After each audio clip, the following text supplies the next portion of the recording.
네, 안녕하세요. 성공섭의 시작 잡정보센터 이남규입니다. 네, 안녕하세요. 한유진입니다. 네, 오늘 또 한 주의 스타트를 끝낸 월요일이 돌아왔습니다. 주말 동안 좀 푹 쉬셨는지 모르겠는데 유진 씨는 주말에 좀 어떻게 보냈어요? 저는 급하게 운전을 좀 배워야 돼서 토요일에 운전을 좀 해봤는데요. 네. 그래서 일요일에는 집에서 하루 종일 쉬었어요. 운전이 정말 쉬운 게 아니더라고요. 이게 긴장되면은 네. 다음 날은 거의 푹 쉬게 되더라고요. 그러니까요. 남규 씨는 뭐 하셨나요? 저도 간만에 좀 주말에 고향 내려가서 부모님들 보고 푹 쉬다 왔는데 이렇게 아마 주말에는 좀 푹 쉬면서 충전을 하는 분들이 있을 겁니다. 그리고 이제 월요일이 되면 딱 의욕이 넘치게 출발하려는 분들도 많을 텐데 이런 분들을 위해서 또 저희가 준비한 게 있죠. 왜 떨어졌나 시즌5를 항상 여러분께 적극 추천해드리고 있습니다. 이게 저희 코너라서가 아니라 누가 봐도 좀 좋은 코너잖아요. 맞아요. 뭐 취업에 면접, 컨설팅 이런 거 다 무료로 해드리니까요. 꼭 늦지 않게 시청해 주시기 바랍니다. 네, 저희 또한 더 많은 취준생들에게 기회를 드리고 싶지만 정말로 거짓말 하나도 못하고 네. 몇 자리가 안 남았다고 네. 합니다. 혹시나 아직도 망설이고 계시다면 주저하지 마시고요. 아래 자막으로 나가고 있는 주소로 worktv@ynet.co.kr로 신청하셔서 취업 성공의 주인공이 되시기 바랍니다. 네, 이제 곧 왜 떨어졌나 시즌5가 방송될 예정이니까요. 저희도 이 스튜디오에서 여러분들을 직접 기다리고 있겠습니다. 네. 자, 그러면 월요일 잡정보센터 지금 바로 출발합니다.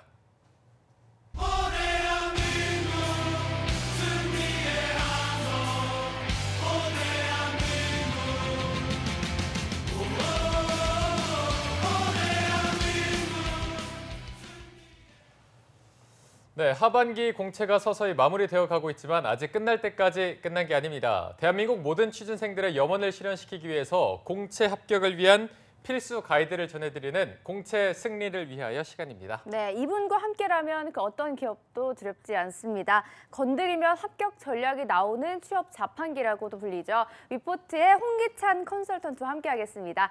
안녕하세요. 안녕하십니까. 반갑습니다. 네, 기찬쌤 이제 지난주 금요일에 삼성 발표가 났는데 이 취업 시장이라는 게 삼성의 발표 전과 후가 좀 나뉘는 부분이 있나요? 그러니까 지금 이 타이밍이라고 하면 사실 하반기는 이제 마무리되고 있고요. 우리가 지금 코너에서 남아있는 소수의 히든 챔피언들 기업들의 기회들을 좀 드리지만 네. 12월부터는 이제 내년 3월 공채에 대한 준비가 있어야 돼요. 그래서 여러분들이 또 이 석 달이라는 시간을 굉장히 좀 길게 보는데 현실적으로 한 100일 정도 되는 시간이고 인적성이라는 할 것들이 많기 때문에 인턴이라든가 교육 과정을 받는 친구도 요즘 있을 거예요. 네. 그 부분에 있어서 플랜을 좀 정확하게 설정하는 것도 현 시점에서 굉장히 중요합니다. 네. 이번에 기찬쌤 제자들 좀 삼성에 어떻게 좋은 결과가 있나요? 그러니까 이번에도 공채 규모가 크기 때문에 재학생들 한 100명 정도 이번에 취업이 된 것 같은데 실제로 뭐 제가 잘 가르쳐서가 아니라 삼성 이제 공채 규모가 크죠. 그다음에 그만큼이나 또 그 기업 하나만을 보고 집중하는 친구들이 있고 이공계들은 그러니까 실제로 제 삼성 면접장에 간 친구들 물론 그중에 합격자도 있고 불합격자들도 있지만 그 대사설 친구들이 다른 기업의 면접 기회를 거의 잡지 못했거든요. 네. 그러니까 그만큼이나 반도체 시장의 공채 규모가 크기에 상반기에도 이런 타이밍을 보고 이공계들은 좀 준비하는 자세가 필요합니다. 네. 그러면은 정말 기찬 쌤이 말씀해 주셨던 것처럼 이제는 정말 막차 타임이라고 네. 봐도 무방할 것 같은데 그럼에도 불구하고 아직도 도전할 수 있는 기회가 있는 기업이 있을까요? 그래서 오늘 제가 귀뚜라미 그룹을 이제 들고 나왔는데요. 네. 그러니까 예전에는 제가 그랬던 것 같아요. 그러니까 이공계들은 특히나 이 산업의 발전 가능성이 상당히 중요하기에 네. 이 보일러 시장이라고 하면 사실 우리나라 건설 경기 최근 동향이라든가 흐름들을 보면 확장성이 좀 떨어지지 않을까 이렇게 좀 폄하할 수 있거든요. 그러니까 실제로 근데 제가 귀뚜라미 보일러의 실적을 보니까 2015년도에 저기 매출이 한 4,500억이 좀 넘는 수준이었고요. 작년 매출이 5,600억이 넘어요. 그러니까 지금 이 시장의 흐름에 대비해서 실제로 실적이 좋아져요. 그런데 보일러 기업이라고 하면 우리가 귀뚜라미하고 경동나비엔을 떠올리는데 경동나비엔과의 간격은 더 많이 벌어지고 있어요. 귀뚜라미 보일러가 2등이거든요. 네. 그런데 여러분들 아셔야 되는 부분은 귀뚜라미 보일러가 이제 이쪽 보일러 사업만 진행하는 것이 아니라 종합 에너지 기업으로 탈바꿈하기 위해서 냉동 공조 쪽으로 투자를 많이 하고 있습니다. 그래서 작년 전체 그룹의 실적을 보면 1조 한 3천억 정도 되기에 1조 클럽에 이미 가입이 된 큰 기업이거든요. 그래서 그 기업의 공채 규모를 보면서 신입과 경력 채용이 이번에 같이 이루어집니다. 그래서 소소하게 신입들에게도 기회가 있기 때문에 그런 부분들 또 올드루키들 입장에서는 좀 전향적으로 이 기업을 바라봐야 할 것 같습니다. 네. 네. 요즘처럼 추운 날씨에 정말 잘 어울리는 기업인 것 같습니다. 맞습니다. 2018년 하반기 서류 전형이 진행 중에 있습니다. 귀뚜라미 그룹 보다 구체적으로 어떤 내용의 채용 공고와 일정이 있는지 신세미 캐스터가 소개해 주시죠. 네, 보일러는 역시 귀뚜라미죠. 겨울이 찾아오면서 보일러의 계절이 돌아왔습니다. 국내 보일러 업계를 이끌고 있는 귀뚜라미 그룹의 하반기 채용 소식도 들려졌는데요. 막차를 탑승하려는 취준생 여러분들은 지금 집중하시면 좋을 것 같습니다. 함께 채용 공고부터 살펴보겠습니다. 네, 채용 일정은 12월 3일까지 서류 접수를 받고 있고요. 서류 전형에 합격한 분들은 면접과 신체 검사를 거쳐서 합격에 이르게 됩니다. 현재 모집 회사는 귀뚜라미와 범양 냉방, 신성 엔지니어링, 센츄리 등 4곳에서 진행을 하고 있는데요. 이 4곳 모두 신입과 경력의 모집 분야와 또 공고가 다르기 때문에 꼼꼼하게 함께 살펴보겠습니다. 네, 먼저 귀뚜라미인데요. 연구 개발에서 신입과 경력을 모집하고 있고요. 공학 계열 전공자가 지원이 가능합니다. 그리고 설계와 가스, 에너지 등 관련 자격증 소지자를 우대하고 있습니다. 네, 해외 영업과 시설 관리에서는 경력직을 모집하고 있는데요. 영어와 무역기계 관련 전공자를 우대하고 있고요. 또 시설 관리는 기계 및 건축 관련 전공자를 우대하고 있습니다.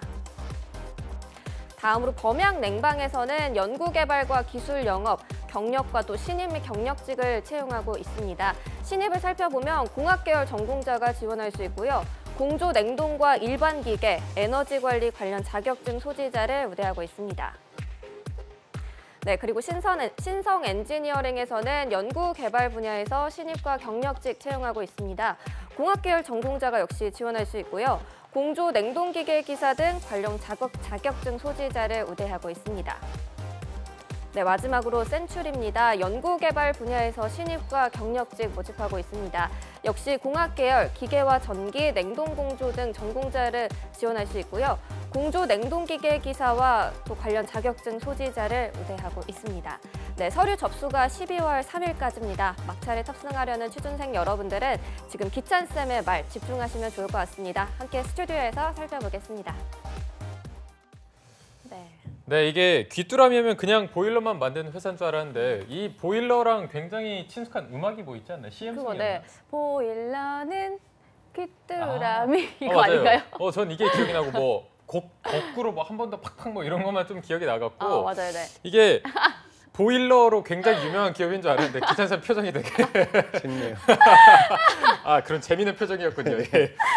이렇게 보일러로 좀 많은 분들이 알고 있을 텐데 보니까 굉장히 좀 다양한 계열사로 이루어져 있는 것 같습니다. 취준생들이 좀 귀뚜라미에 대한 관심이 있는 편인가요, 실제로?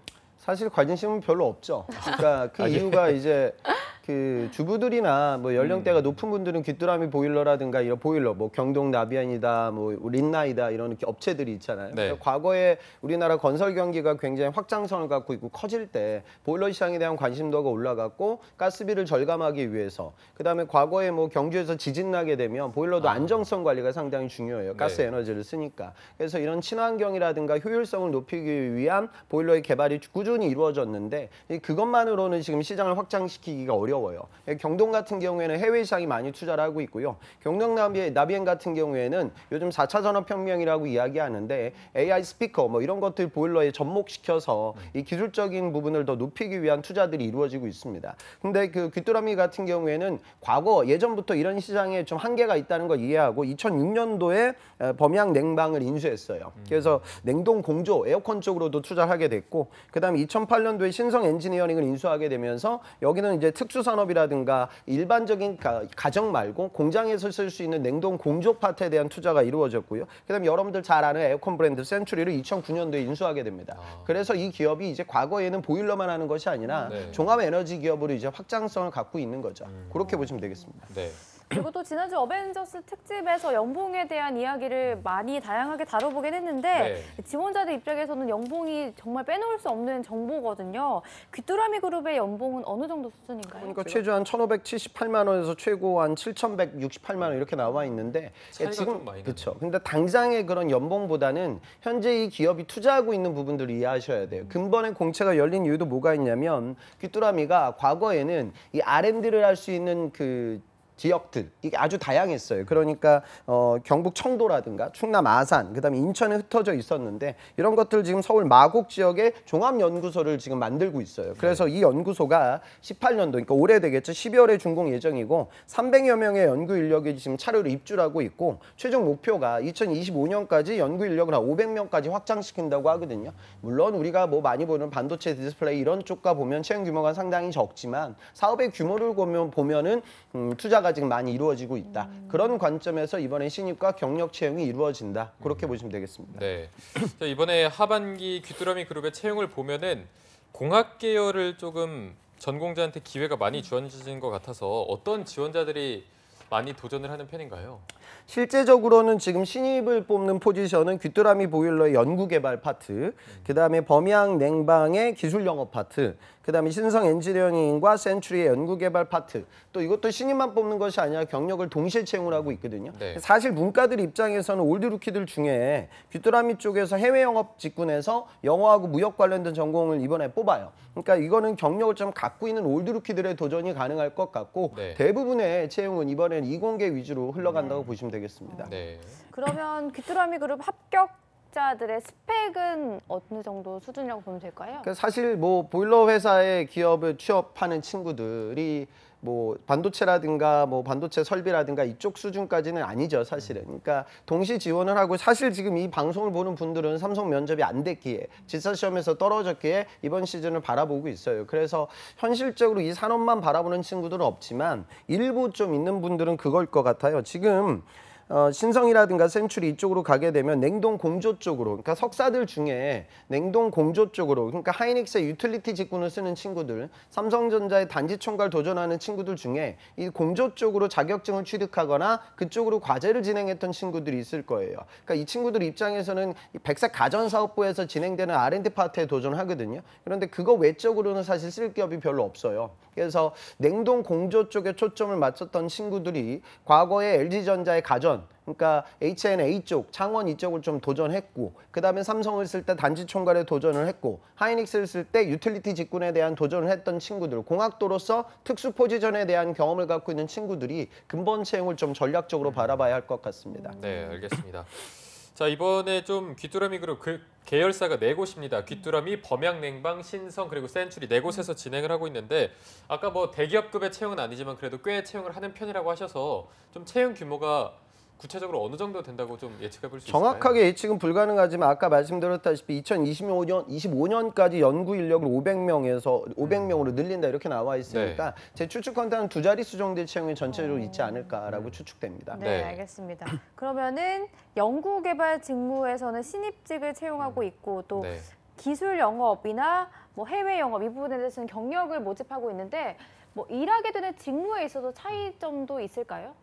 그러니까 지금 정확하게 직무가 나와 있거든요. 귀뚜라미 보일러 연구 개발은 신입을 이번에 같이 뽑는데 기계라든가 기계 설비, 소음, 진동, 전기전자, 그러니까 전기전자가 좀 들어가 있고요. 그다음에 제어 계측 관련된 전공도 뽑는다는 소리는 제가 보기에는 귀뚜라미 보일러가 일반적인 보일러의 기계적인 부분뿐만이 아니라 AI 스피커와 접목되는, 그러니까 IT 기술과 융합될 수 있는 부분에 대한 투자가 더 많아질 거예요. 그렇기 때문에 아마 그쪽으로 인베디드 프로젝트를 진행했던 전자나 회로를 했던 친구들도 일부 도전이 가능하다. 하지만 주력 채용은 당연히 보일러 산업과 직통되는 기계 쪽, 그다음에 뭐 공조 쪽, 제어 쪽, 전기 쪽 이쪽의 채용이 일반 회로보다는 조금 더 많아지지 않을까 그렇게 예상됩니다. 네, 어쨌든 전자 회로를 전공한 분들도 뽑긴 하지만 거의 베이스는 기계 쪽에서 뽑는데 기계 이제 전공한 분들이 많이 지원을 할 텐데 이분들이 어떤 점을 좀 어필을 해야 더 좀 합격에 다가갈 수 있을까요? 기계공학 했던 친구들이 주로 학교 공부를 열심히 했던 친구들은 어떤 식으로 테크트리를 만드냐면 우선은 자동차 산업에 대한 관심을 당연히 갖게 돼요. 기계과라고 네. 하면. 그래서 뭐 자작차 만드는 동아리 같은 데 가입을 하거나 지금 내연기관, 하이브리드, 전기자동차 이런 부분들에 대한 자작차 대회 같은 것들이 있어요. 그러니까 이런 것들 도전을 해보면서 내가 툴을 활용해가지고 설계를 해보고 또 일부 해석을 진행해보기도 하고 구체적인 제작 경험을 쌓아요. 그러니까 이쪽 그쪽 분야 열심히 했던 친구들이 있고요. 두 번째는 그러니까 SOC 로봇이라든가 드론이라든가 이런 좀 일반 기계 파트가 아니라 IT 파트와 융합될 수 있는 공학 과제에 대한 도전을 하거나 그런 과제가 진행되는 랩, 연구실에 들어가서 석사들을 보조했던 친구들이 이제 역량이 높아요. 그런데 이런 것들은 눈에 보이는 부분들이고요. 더 중요한 부분은 뭐냐면 지금 반도체에서 DS 설비, 뭐 파운드리 설비 이런 쪽에서 기계과를 많이 뽑는 이유는 해석입니다. 그러니까 열 해석과 그다음에 진동 해석이 상당히 중요하거든요. 그래서 이 두 부분이 반도체라든가 디스플레이, 배터리, 그다음에 솔라셀 이런 전자재료 산업의 공정 관리라는 부분에서 상당히 중요한 요소 기술이 돼요. 다시 말해 열 해석이라든가 진동 해석은 지금 이 보일러 업종에서도 동일하게 활용이 가능할 거예요. 그래서 제가 늘상 말씀드리지만 공학도는 내가 갖고 있는 주요 기술의 공학적인 문제 해결 능력과 그 공학적인 해결 능력에 대한 부분은 보일러하고 직통되진 않죠. 네. 하지만 내가 이런 어떤 구조를 그냥 설계하는 것뿐만이 아니라 해석을 진행해 봤고 그 해석의 특정 부분이 진동과 열과 연동되는 부분이라고 하면 친환경, 그다음 효율성 이 두 마리 토끼를 잡기 위해 개발을 열심히 진행하고 있는 귀뚜라미 보일러에도 활용 가능한 여지라고 보시면 돼요. 네. 그러니까 재학생 중에 ASML 입사를 한 여학생이 있는데 이 친구는 과거 인덕션 개발을 했던 애예요. 그러니까 인덕션이라고 하면 우리 집에서 쓰는 저기 뭐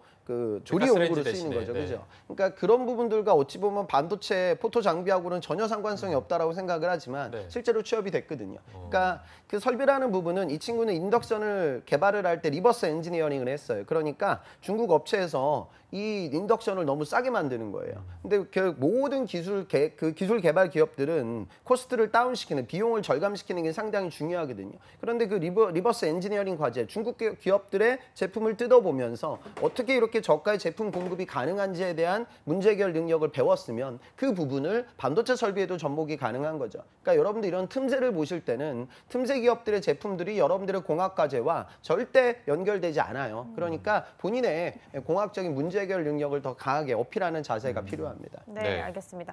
그리고 다음 계열사로는 범양 냉방 부분도 좀 살펴볼 텐데 네. 연구 개발과 기술 영업을 모집을 하고 있습니다. 그런데 다른 기업들 봤을 때는 영업이 전공 무관인 경우가 굉장히 많았죠. 많았는데 이 범양 냉방의 경우에는 공학 계열 전공자라고 딱 명시가 되어 있어요. 그래서 다른 기업들과 비교해 봤을 때 영업이 뭐 차이가 있는 건가요? 그러니까 범양 냉방 같은 경우에는요. 일반적인 에어컨, 그다음에 항온 항습기 이런 제품들만 생산하는 것이 아니라 냉동 기류, 그러니까 터보 냉동기나 소형 냉동기, 스크류 냉동기, 그다음에 공조기류 관련돼서 송풍기라든가 공기 조화기를 만들고 있죠. 그래서 여기서 여러분들 공고를 보실 때 저는 이제 취업 방송 오래 하다 보고 또 기업 분석 방송을 하다 보면 채용 공고를 봐도 그 기업이 최근 어디에 투자를 하고 있는지 예측이 가능해요. 그러니까 지금 범양 같은 경우에는 재밌는 게 기술 영업 파트에서 건설사 그리고 반도체 영업 경력 보유자를 우대한다 이렇게 나와 있어요. 네. 그러니까 결국에 지금 집중하고 있는 파트의 클라이언트는 일반적인 공장이 아니라 반도체 그다음에 건설사죠. 그러니까 건설이 이루어질 때 플랜트라든가 여기서 일반적인 뭐 주택 건설만 있는 게 아니거든요. 물론 주택 건설도 있겠지만 네. 그런 플랜트라는 어떤 건설사들의 시공이 이루어질 때 그 부분에 있어서 냉도와 공조에 대한 부분을 계약을 따내 가지고 이제 공급을 하는 거죠. 그러니까 반도체라고 하면 이 반도체는요. 8대 제조 공정 흘러가는 그 과정이 클린룸에서 이루어지고 있어요. 실제로 클린룸에 들어가 보면 방진복을 입고 작업자들이 작업을 하고 먼지가 날까봐 저 팔 쓸리는 것도 방지하기 위해서 팔도 벌리고 막 걸어 다니거든요. 그러니까 그만큼이나 클린룸 관리가 아주 철저합니다. 네. 다시 말해 냉동과 공조라는 부분이 반도체 산업에서 차지하는 비중이 상당히 크거든요. 그러니까 여러분들 중에 만약에 이렇게 볼 수 있죠. 내가 인턴을 할 때 뭐 반도체 후공정이라든가 아니면 8대 제조 공정의 어떤 특정 파트를 담당하는 설비 그 기업에서 내가 만약에 세일즈를 했다. 아니면 그 기업에서 업무 경험이라든가 제조 생산 파트에서 업무를 진행했던 경험이 있다라는 부분이 여기 나와 있는 범양에도 어필할 수 있는 어프로치가 되는 거죠. 그러니까 여러분들이 귀뚜라미 그룹을 볼 때 이걸 내가 보일러로 접근하는 것이 아니라 보일러가 아니라 냉동도 하고 공조도 하네. 그럼 주 고객이 어디가 돼? 건설과 반도체가 되네. 그럼 건설과 반도체와 관련되는 나의 과거 에피소드가 이 기업의 도전에 있어서 좋은 자양분이 된다. 이런 식으로 접근을 하는 거죠. 네, 알겠습니다. 자, 그런데 이 범양냉방의 기술 영업만 보면은 근무지가 서울특별시 강서구 마곡 외에도 경기도 수원시가 있거든요. 이제 다른 계열사의 근무지를 봐도 다 마곡으로 돼 있는데 네. 수원시까지 포함되어 있는 이유가 또 따로 있는 건가요? 여기에 뭐 영업본부가 아마 있겠죠. 근데 이 부분은 뭐 강서와 수원 정도라고 하면 구직자들 입장에서는 수원이면 뭐 지방 아니야 이렇게 느낄지 모르겠지만 네. 수원 정도면 그냥 수도권으로 봐야 하기 때문에 뭐 이런 부분들까지 크게 고려할 필요는 없을 것 같습니다. 이게 선택이 가능한 건가요? 아니면 그냥 그 이런 직무에 경우에는 따라서 그렇죠. 이런 나뉘는지? 경우에는 아마 취업이 되고 나서 배치가 이루어지는 부분에서 아마 나뉠 부분이 크다. 네. 그러니까 우리가 취업을 할 때 어떤 사업부 위주로 채용이 이루어지게 되면 네. 맡겨야 되는 제품의 그런 영업이 분리될 때도 있고 같을 때도 있어요. 그러니까 무슨 소리냐면 어떤 기업은 조직 구성을 할 때요. 특히 지금 우리가 얘기하고 있는 산업재 기업들은 하나의 제품을 만드는 것이 아니라 다양한 제품들을 만들어요. 그러면 조직 구성이 이 제품별로 사업부를 따로 잡는 케이스가 있어요. 그러면 이 조직에서 물건을 생산하고 그다음에 판매하는 부분들까지 따로 진행을 하고요. 아닐 때는 요거를 유닛 단위로, 직무 단위로 조직을 따로 꾸려서 영업을 하는 사람들과 개발하는 사람들이 따로 떨어져 있을 때가 있죠. 그러니까 이런 부분들은 우리가 예측이 불가능하고 해당 기업의 구체적인 사항을 알아야 우리가 선택이 가능합니다. 그래서 그 부분까지 고려하고 자소서 작성까지 하진 않았으면 좋겠습니다. 네. 그런데 이게 기술 영업에 어쨌든 공학 계열 전공자를 명시한 만큼 여성 지원자도 많이 없을 확률이 좀 높겠네요. 실제로 좀 성비율이 어떻게 되나요? 그 여성을 많이 뽑는 기업은 어디든지 없습니다. 그러니까 뭐 그 네. 어디가 뭐 여성을 많이 뽑는다 이렇게 생각할 필요는 여성분들은 없고요.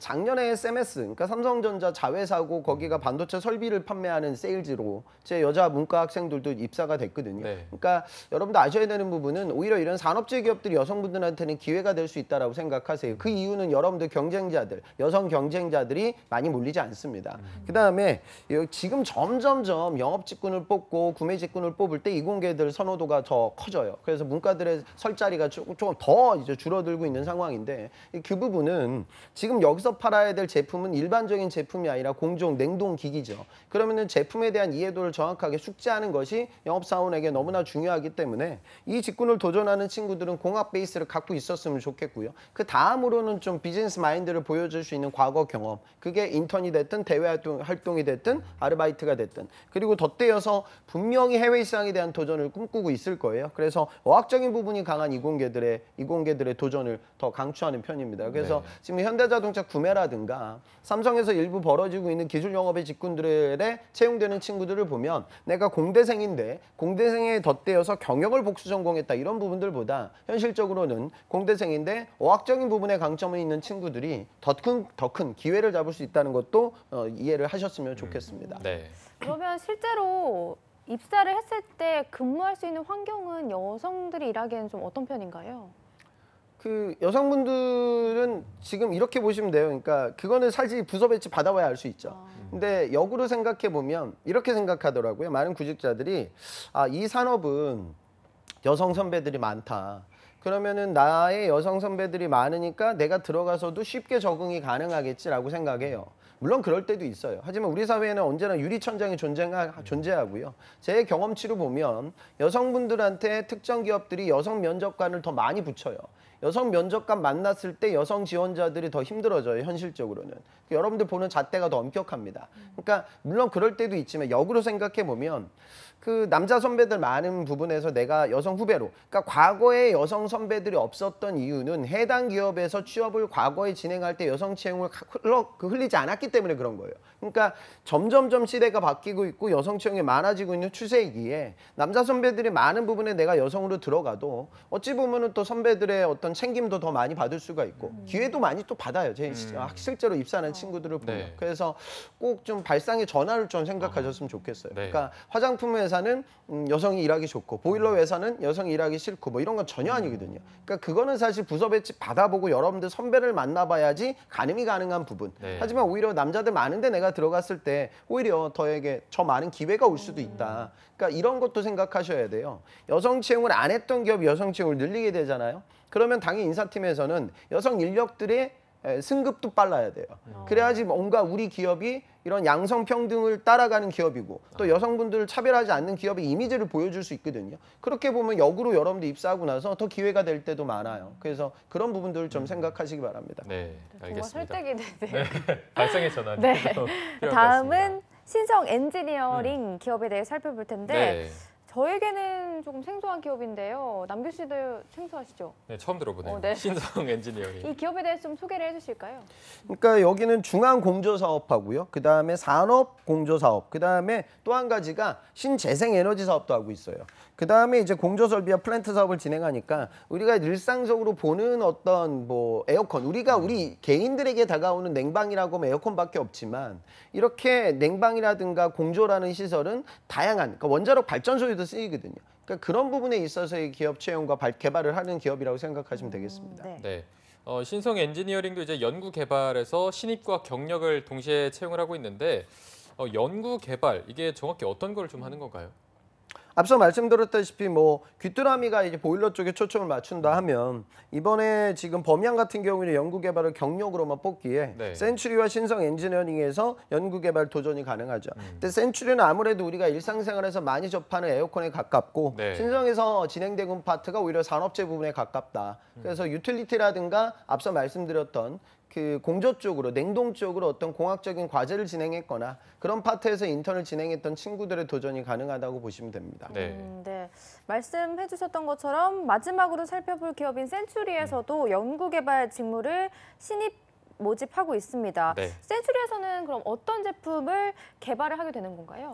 그러니까 지금 보면은 센츄리에서는 기계와 전기 전공이 같이 나와 있고요. 네. 그다음에 신성 같은 경우에는 기계와 기계 설계, 냉동, 공조 등으로만 나와 있기 때문에 우선 순수 기계과 친구들의 채용이 신성 쪽에 조금 더 많이 몰리지 않을까 생각돼요. 그런데 사실 이제 신입을 도전하는 친구들 입장에서는 네. 이게 산업용 냉동 공조나 그냥 우리가 일상생활로 보는 에어컨이나 그다지 차별성이 없어요. 그렇게 되면은 또 구직자들 입장에서는 센츄리는 많이 들어봤기 때문에 그쪽으로 좀 학생들이 많이 몰리는 경향도 있거든요. 그런데 산업의 부가가치를 놓고 보면 물론 지금 우리나라 에어컨 시장도 시스템 에어컨이 시장이 많이 커지고 있죠. 그런데 그거보다는 좀 전문성이라는 파트에서는 산업용 냉동이나 공조 파트가 추후, 그러니까 이 기업이 입사하고 나서 내가 나중에 다른 산업에 이직을 하는 가능성도 우리가 한번 생각을 해볼 때 더 많은 기회가 나오지 않을까 싶어요. 그러니까 보실 때는 그러니까 소비재 시장이라는 것도 물론 성장 가능성이 있지만 우리나라 경제 규모라든가 흐름들을 바라봤을 때 글로벌 시장에 나아가게 됐을 때 성장할 수 있는 확장성이 다소 좀 오히려 줄어듭니다. 그래서 여러분들 입장에서는 지금 이 제품을 내가 알기가 좀 어렵지만 그런 기업의 혜자, 그러니까 진입 장벽이 있기 때문에 경쟁자들을, 그러니까 어떤 산업이든지 간에 너무 많은 경쟁자들이 있는 필드에서 경력 이직을 꿈꾸게 되면 그 이직 자체가 더 어려워질 수 있거든요. 그래서 특수 산업에 대해서 좀 관심도를 갖고 도전해 보면 어떨까 싶습니다. 네, 알겠습니다. 자, 저희가 여태까지 이제 직무 그리고 직무별로 전략을 좀 살펴봤는데 이어서 다음으로 자소서에 대해서도 좀 살펴보도록 하겠습니다. 귀뚜라미 그룹의 자소서 좀 특징이랄 게 있을까요? 아니면 다른 기업과 좀 무난하게 비슷한 편인가요? 그러니까 지금 자소서 항목을 보면 신입 같은 경우에는 성장 과정, 학창 시절, 뭐 성격상의 장단점, 남다른 지식 뭐 이런 것들을 두루두루 이제 작성하게 해놨고 그 글자 제한이 이제 없단 말이죠. 그냥 이렇게만 쭉 나와 있는 건가요? 그렇죠. 그러니까 몇몇 아. 기업들은 아예 그냥 이렇게 브로드하게 툭 던져주고 그거에 대해서 이제 기재를 하게 만들어요. 그러면 우선은 이제 쓰는 친구들 입장에서 힘든 게 분량이거든요. 도대체 네네. 어느 분량까지 써야 될까? 네. 예전에 기아자동차에서도 한번 이렇게 분량을 무제한으로 풀었는데 제 학생 거기다가 뭐 거의 2만 자 썼어요. 그러니까 거의 뭐 논문을 그냥 붙여내면 아무도 안 읽겠죠. 그러니까 이렇게 생각하세요. 더 좋아지는 거예요. 그동안 내가 글을 써오면서 부득불 양이 너무 많아서 내 에피소드를 길게 늘려야 할 때가 있었을 것이며 네. 부득불 양이 너무 적기 때문에 내가 꼭 쓰고 싶은 얘기도 배제해야 될 때가 있는데 이제 그런 부분이 없어지는 거죠. 그러니까 내 에피소드를 가장 효과적으로 전달할 수 있는 분량이 나올 거예요. 그런데 이게 또 가늠하기가 어려운 분들도 계시겠죠. 그러면 해당 기업의 과거 자소서 항목을 좀 검색을 좀 해보면 그 기업에 계신 임원분들, 그 기업에 계신 담당자들 입장에서는 그 정도 분량이 좀 일반적으로 와닿을 거예요. 그래서 뭐 이게 꼭 그거에 맞춰 쓰라는 건 아니지만 전혀 가늠자가 안 잡힐 때는 그걸 한번 찾아보고 거기서 편안하게 플러스 마이너스 가감하며 글을 작성하는 것이 더 효과적일 것 같습니다. 네. 그러면 뭐 특별히 자소서를 쓰는 데 있어서 주의해야 할 점이 있다면 분량 외에 또 어떤 것들이 있을까요? 이번 채용의 특징이라는 것은 신입 공채가 아니라 사실은 경력 위주의 공채로 볼 수 있고요. 신입과 경력을 같이 뽑아요. 울드루키들의 도전도 많을 것 같고요. 그래서 물론 모든 자소서 쓸 때 제가 직무 위주의 이야기를 많이 쓰라고 하는 편이지만 이번에는 경력자들과의 어쩌면 경쟁이 일부 이루어지지도 않을까 이런 생각이 들기에 직무 관련된 부분에 좀 초점을 맞춰서 글을 기재하시고 그다음에 채용 공고 내용을 보면 공학적인 파트의 어떤 특정 영역까지 세부적으로 명시를 해놨거든요. 그래서 공학 에피소드를 좀 접근한다. 그리고 아까 제가 말씀드렸던 냉동 공조 그리고 난방과 관련될 수 있는 기계적인 부분은 해석이 메인이 될 것이다. 그러면 그 해석 관련된 여러분들의 공학적 경험과 그다음에 프로젝트의 이력을 자소서에 녹여내는 게 중요할 것 같습니다. 네.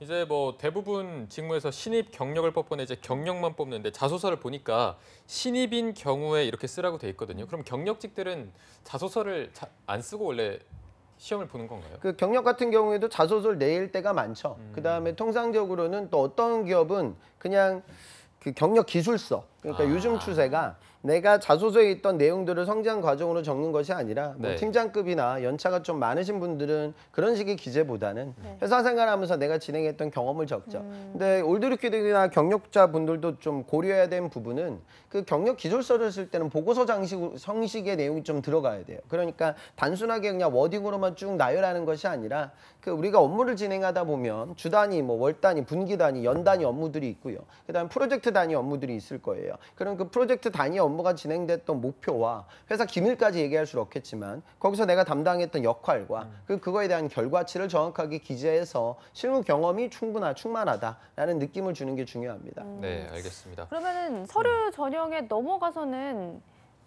올드루키 뭐 경력자들과 신입자들 구분해서 이렇게 면접을 보게 되는 거예요? 아마 같이 경쟁을 하게 되면 신입들이 당연히 밀리겠죠. 네. 그러니까 지금 마곡 지역의 중앙연구소에 새로운 투자가 있다라고 하면 아마 그 연구소 인사 담당자들은 그 등급별로, 그러니까 등급이라는 표현보다는 연차별로 어떤 인적 구성의 포트폴리오를 지금 잡고 있을 거예요. 그래서 어떤 부분은 어느 정도 연차가 되시는 분, 또 이 팀의 막내가 될 신입사원들은 어떻게 뽑자 하는 계획이 있기 때문에 신입들에 대한 채용이 있겠죠. 근데 제가 보기에는 채용 인원이라는 것이 정확하게 몇 명 뽑을 때 이럴 때도 있지만 경우에 따라서는 야 이번 경력 위주로 뽑는데 혹시 신입들 중에 괜찮은 친구들 있으면 한번 뭐 뽑아보지 뭐 이런 식으로 만약에 신입 경력이 동시에 오픈된 상황이라고 하면 경쟁에서 밀릴 수도 있어요. 그러니까 이 부분은 사실 우리가 가늠할 수가 없습니다. 면접장에 채용이 진행되는 과정들 속에서 확인이 되는 거니까요. 구직자 입장에서는 그런 거 고려치 말고 도전하셔야겠죠. 네, 어쨌든 좀 이 부분은 오픈을 해봐야 알 수 있는 부분이고 지금 이제 신입인 경우에는 자소서를 또 쓰는 게 고민일 텐데 여기 보니까 나머지는 다 비슷한데 남다른 지식과 재능을 써봐라.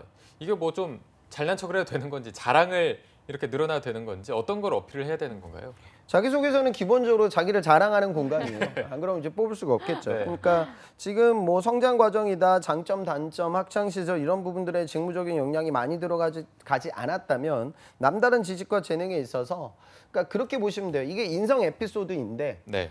확실히 남들과는 차별화된다. 내 친구들이 전혀 경험하지 않는 인성적 경험이다라면 그걸 접을 수가 있죠. 그러니까 여러분들은 뭐 어디서 지방에서 물건을 팔아봤다, 아니면은 뭐 여행 하나를 가도 내가 기업 스폰을 받아서 갔다 왔다, 뭐 이런 건 쓸 수 있을 거예요. 하지만 그런 게 아닐 때는 직무적인 부분에 초점을 맞춰서 이번 채용은 거의 이공계 채용입니다. 그래서 네. 공대생다운 이야기를 좀 기재하셨으면 좋겠습니다. 그리고 또 가장 의미 있었던 일과 후회스러운 일이 있는데 네. 제가 생각하기에 이게 왠지 성공담, 실패담을 좀 바꿔서 쓴 게 아닌가 싶은데 어떤 건가요? 뭐 늘상 나오는 거죠. 뭐 장점, 단점, 아니면 성공했던 거, 실패했던 거. 그러니까 성공과 실패에 대한 경험은 그러니까 실패를 기재하는 걸 두려워하지 마세요. 실패는 실패를 통해서 내가 배우게 된 경험과 지식과 계획에 대한 언급을 하는 거거든요.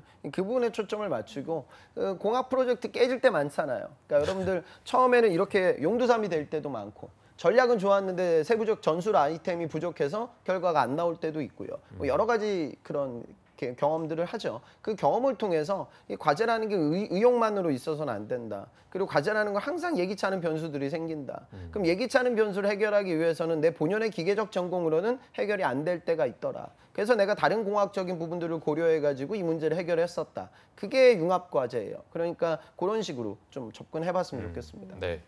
그리고 여기 마지막에 기타 특기사항 이거를 꼭 뭐 적어야 되는 건가요? 어떤 거 뭐 마지막으로 하고 싶은 말을 적어야 되는 건지. 그러니까 주된 내용의 인성적인 부분들에 대한 언급과 지원 동기와 입사 포부는 뭐 기본으로 들어가는 것이고 네. 특수 항목에 대한 직무적 경험을 적고요. 그 기재가 다 이루어지고 나서도 내가 좀 추가적으로 할 이야기가 있을 때 그때만 좀 활용하시고요. 아닐 때는 뭐 이 부분은 배제하고 기록하셔도 어차피 전체 토탈 항목이기에 큰 문제는 없을 것 같습니다. 네, 알겠습니다. 자, 저희가 귀뚜라미 그룹의 자소서에 대해서도 특징을 살펴봤는데 마지막으로 이제 귀뚜라미 그룹에 지원하는 취준생들에게 전반적으로 신의 한 수를 줄 수 있다면 어떤 게 있을까요? 귀뚜라미 보일러를 쓰면서 아마 또 일각에서는 그럴 거예요. 야, 이제 내가 뭐 보일러 회사까지 써야 되는 건가 뭐 이렇게 생각을 하지만 네. 아까 말씀드렸다시피 단순 보일러가 아니란 말이죠. 그리고 기업의 사이즈가 무시할 수 없습니다. 그래서 일반적인 소비재 기업들 중에 매출 1조가 안 되는 기업들도 많아요. 그래서 여러분들 선입견을 좀 깨시고 네. 입사 이후에도 또 여러분들의 다시 또 점프할 수 있는 기회도 있다고 제가 설명드렸으니까요.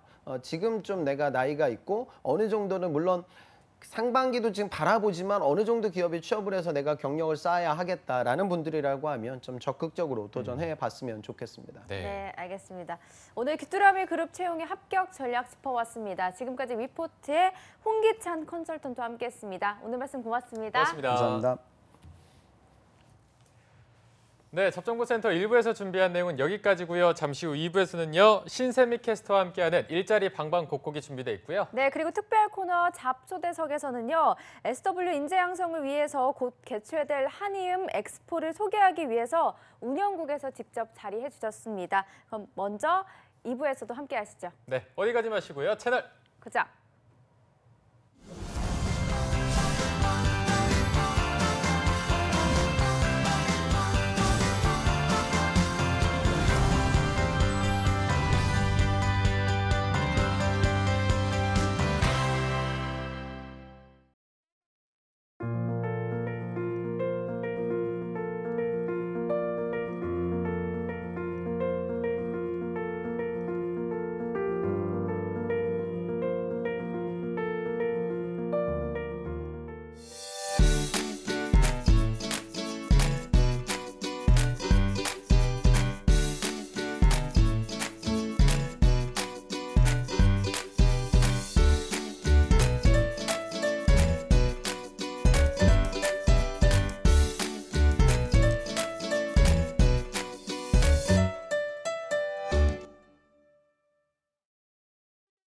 달라졌어요. 뭐가요? 내 삶이. 왜죠? 노동시간 단축으로 항상 제 시간에 끝나니까 이젠 직접 아이를 데리러 갈 수 있어. 좋아요. 자기 개발을 위한 나만의 시간이 생겨 좋아요. 종일 운전할 때보다 사고 걱정 없어 좋아요. 퇴근 후 더 오래 함께 할 수 있어. 좋아요. 일자리가 많아져 열심히 일할 수 있어 좋아요. 회사 분위기도 좋아지고 생산성이 더 향상되어 좋아요. 개인과 기업이 함께 행복해지는 노동시간 단축. 행복한 변화의 시작입니다. 좋아요.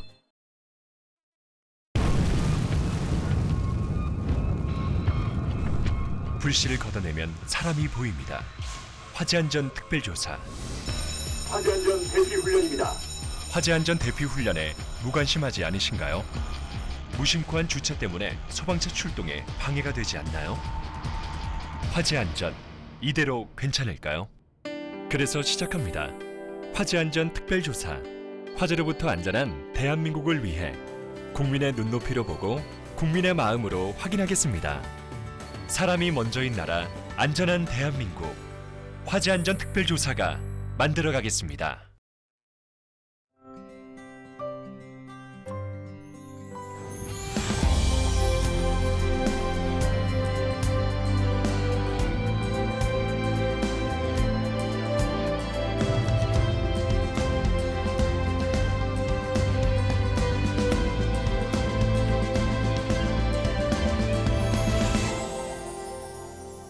아이라는 이름의 미래, 아동수당이 함께합니다. 아동수당 지금 신청하세요. 보건복지부.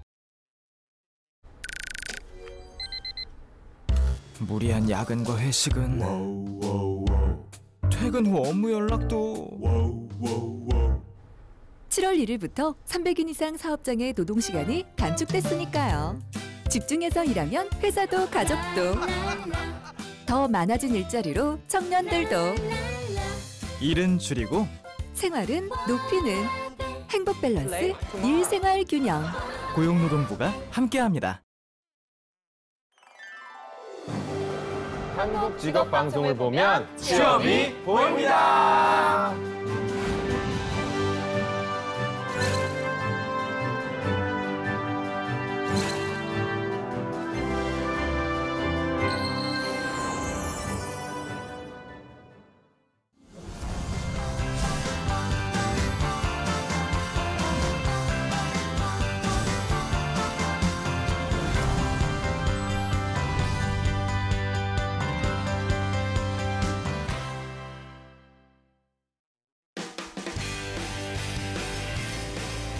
네, 성공섭의 시작 잡정보센터 2부의 문을 또 활짝 열어봤습니다. 저희가 2부에서는요, 전국 각지의 생생한 채용 소식을 발빠르게 만나보는 일자리 방방곡곡이 준비되어 있고요. 네, 이어서 잡초대석에서는요, 소프트웨어 인재 페스티벌 소식도 준비되어 있는데요. 먼저 일자리 방방곡곡부터 바로 만나보시죠.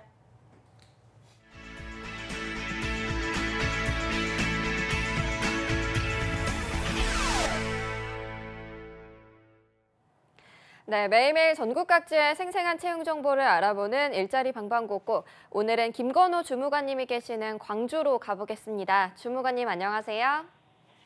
네, 안녕하세요. 광주 고용복지 플러스센터 김건호 주무관입니다. 네, 오늘 채용 소식 알려주시죠. 네, 첫 번째 광주 지역 일자리 소개해드리겠습니다. 광주 서구 농성동 위치하고 있는 아파트, 오피스, 플랜트 건설업체인 주식회사 광신종합건설입니다.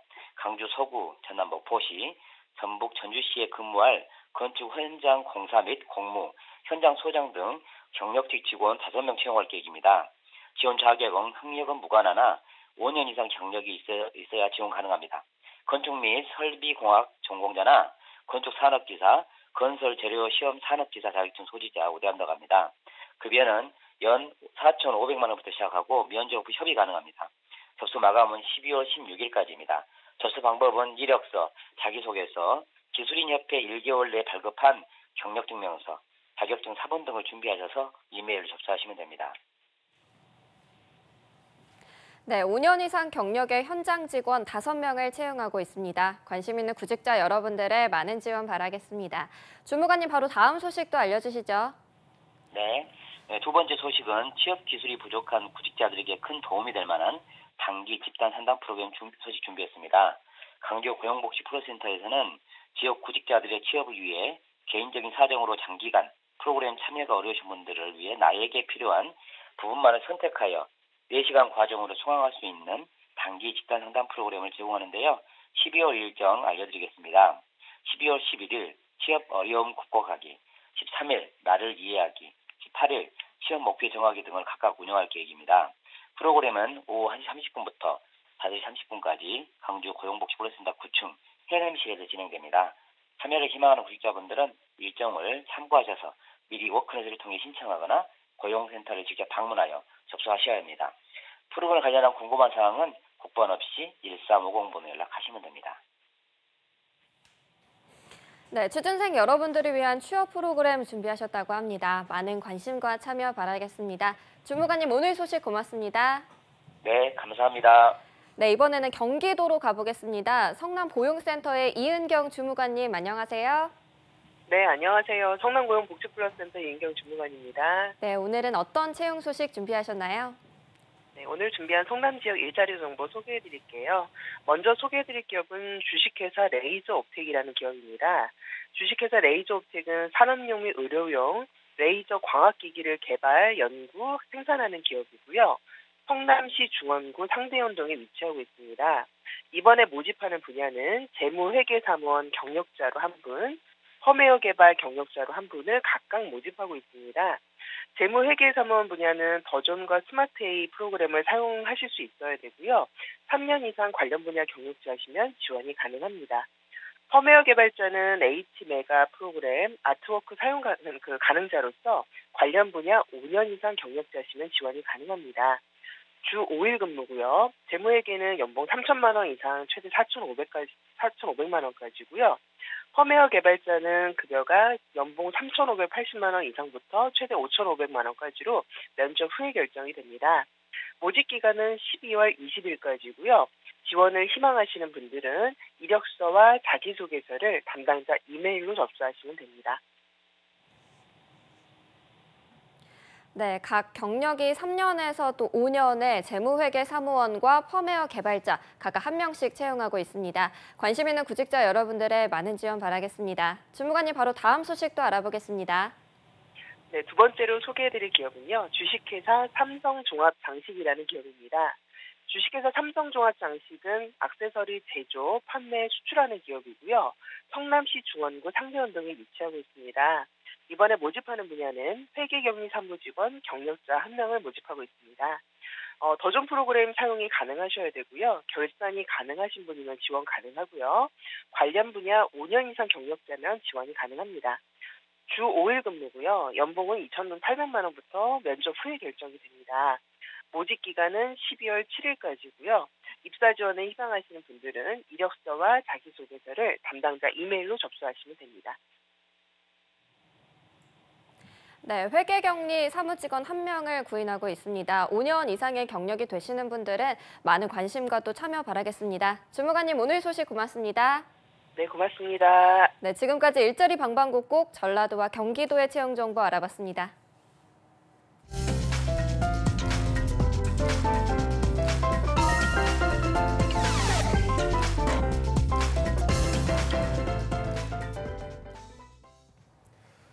네, 이어서 이번 주 월요일도 잡 초대석 순서를 가져볼까 합니다. 네, 이번 주 금요일과 토요일 11월 30일과 12월 2일 단 이틀간 중소, 중견 소프트웨어 기업의 우수 인재 유입과 또 소프트웨어 인재들의 일자리 제공 등 소프트웨어 산업계 일자리 창출을 위한 채용 박람회가 운영될 예정이라고 합니다. 네, 축제에 참여하기 전에 꼼꼼한 사전 수사가 더해진다면 더욱더 알찬 시간을 보낼 수 있을 텐데요. 네. 그래서 모셔봤습니다. 한이음 엑스포 2018의 이기룡 운영국 팀장님 그리고 박철훈 이사장님과 함께하겠습니다. 두 분 안녕하세요. 안녕하십니까. 안녕하세요. 네, 안녕하세요. 네. 박철훈 이사장님 저희가 편하게 철훈쌤이라고 인사드리겠습니다. 네. 정말 예전이었습니다. 기억도 잘 안 나는데 제가 그 자리에 앉아 있을 때 이제 출연을 하시고 나서 굉장히 오랜만에 또 나와주셨습니다. 그동안 뭐 하고 지내셨어요? 감기가 너무 무량해가지고요. 한 9개월 만에 좀 나온 것 같습니다. 네. 그래서 올해 3월 달까지 이렇게 나오다가 제가 또 대학교에 이제 출강도 하게 되고요. 그리고 또 여기 어벤져스 프로그램 있잖아요. 네네. 어벤져스 프로그램처럼 저희 방송에 나오시는 그 컨설턴트 분들을 모아가지고요. 뜻을 모아가지고 협동조합을 하나 만들었습니다. 우와. 그래서 글로벌 스마트 융합 협동조합을 해가지고요. 네. 지금 현재 한 13분이 같이 취업 컨설팅을 위해서 준비를 8월 달까지 하다 보니까 그거 준비하다 보니까 시간이 좀 훌쩍 가네요. 그래서 오늘은 그러니까. 그리고 오늘 한이음 멘토도 제가 같이 하고 있어서 그거까지 같이 준비하다 보니까요. 좀 시간이 좀 없었습니다. 네, 반갑습니다. 자주 나오겠습니다. 네, 자주 나와주시기 바랍니다. 그리고 또 이기룡 팀장님은 저희 방송 처음이신 것 같은데요. 한번 소개 부탁드릴게요. 네, 안녕하세요. 저는 한이음 ICT 멘토링 사업을 운영하고 있는 이기룡입니다. 네, 반갑습니다. ICT 멘토링 사업 굉장히 멋진 사업처럼 보입니다. 어떤 사업인지 저희가 잘 몰라서 먼저 소개를 좀 부탁드리겠습니다. 네. 한이음 ICT 멘토링은 ICT 분야에 관심 있는 대학생과 또 IT의 전문가인 멘토가 한 팀을 이뤄서 프로젝트를 수행하고 있고요. 그리고 이를 통해서 실무 역량을 강화할 수 있는 이런 사업이라고 할 수 있습니다. 2004년부터 지금 15년 동안 사업을 수행하고 있고요. 매년 3,000여 명의 대학생 멘티 그리고 500여 명의 멘토와 함께 1,000개의 프로젝트를 매년 수행하고 있습니다. 네. 오늘 이렇게 두 분이 한이음 멘토로서 자리를 해주셨는데 물론 많은 인재들이 이미 이 페스티벌에 참여를 하긴 했겠지만 아직 생소한 분들도 많을 것 같아서 한이음 엑스포 2018이 어떤 행사인지 팀장님이 소개를 해주실까요? 네, 그 한이음 엑스포 2018은 과기정통부 ICT 멘토링 사업의 일환입니다. 그래서 실무 기반의 프로젝트 결과물을 공유하고 또 다양한 아이디를 교류하는 ICT 문화의 장이라고 할 수 있습니다. 네. 자, 한이음 엑스포 2018. 이 행사만의 특징이 있다면 이 부분은 좀 철훈 쌤이 말씀해 주실까요? 네네. 대한민국 ICT 그 산업의 가장 큰 축제입니다. 그리고 대학생들, IT를 전공하고 있는 대학생들뿐만 아니라 IT를 이제 즐겨하고 있는, 관심을 가지고 있는 학생들의 큰 장인데요. 네. 이게 우수 인재 발굴뿐만 아니라 IT의 프로젝트를 같이 진행하고 있는 그런 부분이기 때문에 우리가 이 역할을 잘 한다면은 한의험 사이트를 들어가시면은 한의험 사이트를 통해서 우리가 3월 달부터 이제 이번 11월 때까지 프로젝트를 진행해가지고요. 이 공모전과 그다음에 페스티벌 같이 진행되는데 이러다 보니까 어떻게 보면은 IT의 모든 실무에 관련돼 있는 프로젝트를 진행을 하면서 이 역량 강화를 시킬 수 있는 그러한 부분이라고 생각이 듭니다. 네.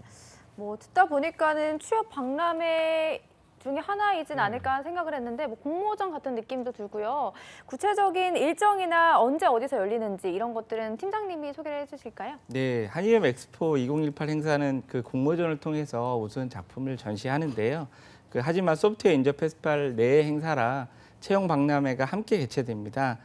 한의험 세상을 잇다, 세상을 품다라는 슬로건으로 11월 30일부터 12월 2일까지 경기도 고양 킨텍스 3홀에서 지금 소프트웨어 인재 페스티벌이 같이 함께 열립니다. 네. 소프트웨어 인재 페스티벌은 정보통신기술진흥센터, 한국정보산업연합회, 그리고 소프트웨어 중심대학이 공동 주관하는 행사고 소프트웨어 개발자와 회사를 이어주는 채용 박람회 행사라고 보시면 되겠습니다. 네.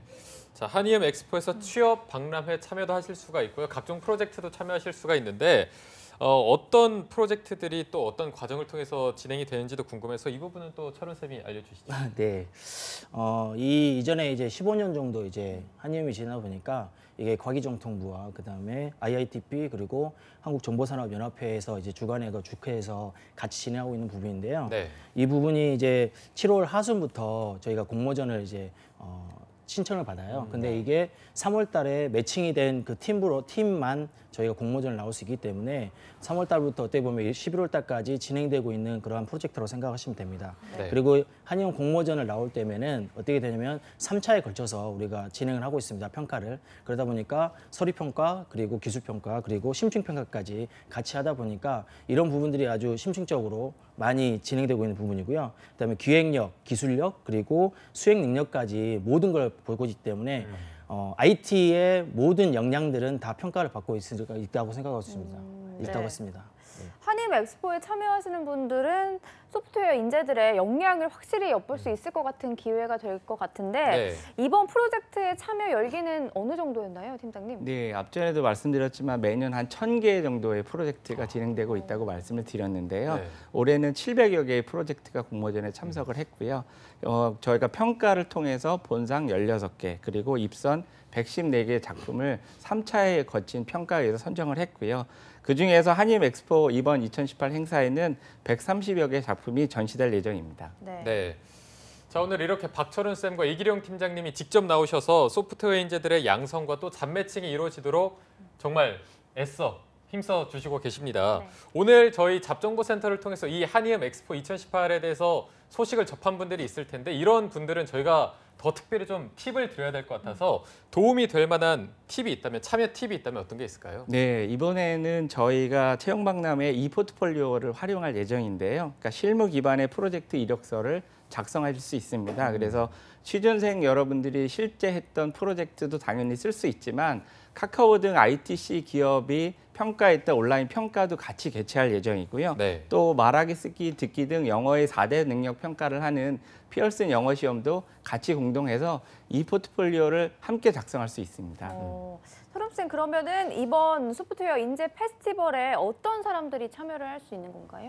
예, 저희가 이번에 취업 박람회까지 같이 진행을 하고 있거든요. 그런데 누구나 다 참여를 할 수 있습니다. 그래도 가장 한의음에 참석을 했던 학생들이 위주가 될 것 같고요. 그리고 IT에 관심 있는 학생들은 사전 신청을 해가지고 진행할 수 있는 부분이 많습니다. 그래서 장소는 아까 말씀드렸던 킨텍스의 제1 전시장 소무제와 그다음에 소프트웨어 인재 채용 박람회가 진행이 되고 있습니다. 네. 그러면 누구나 참여가 가능하다죠. 혹시 그 사전 신청은 언제부터 언제까지인가요? 사전 신청은 지금도 받고 있고요. 그다음에 전날까지 사전 신청이 가능할 거로 생각이 되고 있습니다. 전날까지라고 하면 이제 11월 29일 목요일까지 접수가 가능하시고 이제 11월 30일과 12월 1일 이틀간 금토가 운영이 됩니다. 이제 또 많은 프로그램들이 진행이 될 것으로 보이는데 얼핏 봐도 굉장히 맞나요? 많은 프로그램이 있어서 좀 직접 소개를 철원 쌤 해주실까요? 네, 제가 하겠습니다. 저기 이제 양 이틀간에 거쳐서 저희가 특강이 진행되고 있습니다. 그래서 네. 첫 번째 날에는 10시부터 5시까지 이제 콘서트 취업 콘서트라 그래가지고요. 네. 저희가 면접 스피치, 이미지 메이킹, 그리고 잡 콘서트, 그리고 현직 임원이 들려주는 취업 성공 힌트 등이 구성되어 있고요. 그리고 다음 날 토요일에는 우리가 여유롭게라든지 아니면은 회의 취업을 가려고 하는 학생들한테도 네. 영어 이력서와 자기소개서 작성법, 그리고 정부 지원, 취업 지원 활용법, 그리고 현직 임원이 들려주는 성공 힌트 두 번째 시간, 그리고 하나는 더 있는데요. 이게 이제 현직자와의 대화. 그래서 선배들과의 직접적인 대화를 통해서 지금 현재의 IT의 인재들을 누가 필요한지 그런 부분들을 할 수 있는 그런 1, 2부로 구성되어 있습니다. 그리고 같은 날에 이제 이틀 동안 취업 컨설팅 부스가 같이 운영되고 있는데요. 소프트웨어 연구 개발, IT 서비스, 그리고 금융 IT 이러한 다양한 분야들이 취업 컨설팅을 같이 진행할 예정입니다. 네. 오늘 한의음 엑스포 2018에 대해서 조금이나마 알아봤지만 직접 가서 체험해보는 게 더 좋을 것 같다는 네. 생각이 듭니다. 마지막으로 소프트웨어 인재 페스티벌에 참가할 취준생 여러분들에게 한마디씩을 들어보도록 할 텐데 먼저 팀장님에게 들어보겠습니다. 네, 한의음 ICT 멘토링은 앞전에도 말씀을 드렸지만 실무 역량의 강화 사업입니다. 그래서 단순히 이번 채용에서도 이스트 소프트 등 유명한 기업들이 나오는데 학생의 스펙과 뭐 이런 것보다는 실무를 가진 소프트웨어 역량의 실무를 가진 학생들을 채용을 평가하니까 소프트웨어 역량을 가진 많은 학생들이 참여해 주셨으면 감사하겠습니다. 네. 네, 그리고 철원 쌤도 한 말씀 해주시죠. 네, 제가 한의원 멘토링을 이제 6년째 지금 하고 있거든요. 그러다 보니까 IT 취업의 문은 여기 한의음에서 시작될 수 있다고 생각이 들고요. 그리고 이번에 저희 그 페스티벌에도 제가 이번에 2팀을 올렸어요. 공모전 전에 이제 130개 팀이 아까 네. 2팀을 좀 올려서 저희 멘티들로 좀 올라가고 있는데 그 멘티들을 같이 멘토링했던 이유는 취업 컨설팅을 같이 했었거든요. 그래서 프로젝트 멘토링과 그다음에 취업 컨설팅을 같이 하다 보니까 이러한 좋은 기회들도 많이 오게 되고요. 그래서 IT 실무자들과 함께 이러한 1년 동안 거의 10개월 동안 같이 실무에 관련되어 있는 이 프로젝트를 진행하는 자체가 IT 역량 강화에 대해서는 이만큼의 부분이 아예 없다고 생각이 들고요. 그리고 이 부분도 또 하나 있는데요. 이러한 페스티벌에 참여를 하게 되면은 또 저 같은 또 컨설턴트를 보게 되고 또 멘토링, 컨설팅을 같이 받게 되니까 일석이조 아닐까요? 네, 맞습니다. 네. 한의음 엑스포 2018 정말 좋은 기회인 것 같습니다. 이번 주 목요일까지 사전 접수 누구나 신청이 가능하고요. 또 금, 토 이틀간 진행이 된다고 하니까 꼭 한번 참여해 보시는 게 좋을 것 같습니다. 네, 한의음 엑스포 2018에서 열정과 도전 정신을 가진 인재들의 참여를 기다리고 있다고 하니까요. 꼭 참여해서 역량을 펼쳐보시기 바랍니다. 네. 네, 오늘 함께해 주신 이기룡 팀장님 그리고 박철훈 이사장님 두 분 감사합니다. 고맙습니다. 고맙습니다. 네, 잡정보센터 오늘 준비한 내용은 여기까지고요. 내일도 공채 합격을 위한 필수 가이드죠. 공채 승리를 위하여는 계속됩니다. 네, 저희는 내일 오전 10시에 웃는 얼굴로 찾아뵙겠습니다. 여러분 고맙습니다. 고맙습니다.